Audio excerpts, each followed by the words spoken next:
മണ്ണന്തലയിൽ വീട്ടിലേക്ക് പടക്കമെറിഞ്ഞും വാഹനങ്ങൾ അടിച്ചു തകർത്തും ഗുണ്ടാക്രമണം.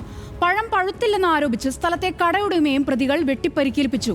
സംഭവത്തിൽ നിരവധി ക്രിമിനൽ കേസുകളിൽ പ്രതിയായ ശരത്തടക്കം 5 പേരെ പോലീസ് കസ്റ്റഡിയിലെടുത്തു.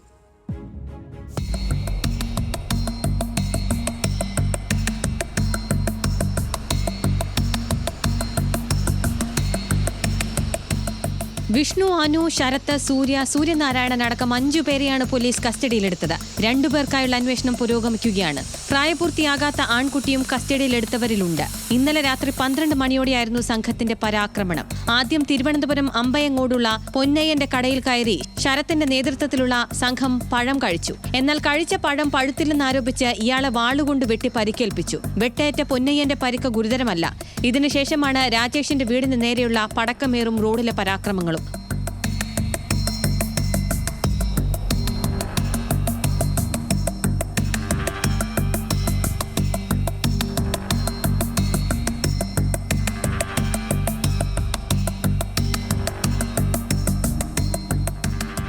ഇറങ്ങി വന്ന് നോക്കിയപ്പോൾ അച്ഛൻ്റെ വണ്ടി ഗ്ലാസ്സൊക്കെ അടിച്ച് പൊട്ടിച്ചിട്ട് 2 പേര് വണ്ടിയിൽ അങ്ങോട്ട് കയറി പോകണുണ്ട്.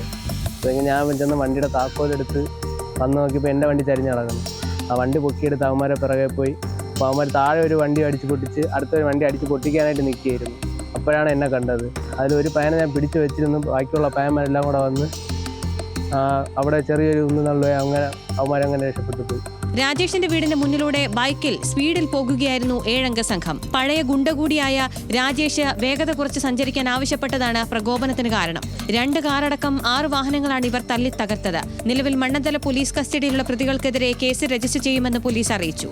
ബോംബ് നിർമ്മാണത്തിനിടെ അത് പൊട്ടി പരിക്കേറ്റ വ്യക്തിയാണ് ശരത്ത്. ഇയാളുടെ നേതൃത്വത്തിലാണ് നഗരത്തിലെ പ്രധാന ഗുണ്ടാസംഘങ്ങളിലൊന്ന് പ്രവർത്തിക്കുന്നത്. മണ്ണന്തല ആക്രമണത്തിനിടെ പ്രതികൾ ലഹരി ഉപയോഗിച്ചതായും പോലീസിന് സംശയമുണ്ട്. തിരുവനന്തപുരത്ത് നിന്നും ഹാൻസ് ജോൺ, ന്യൂസ് മലയാളം.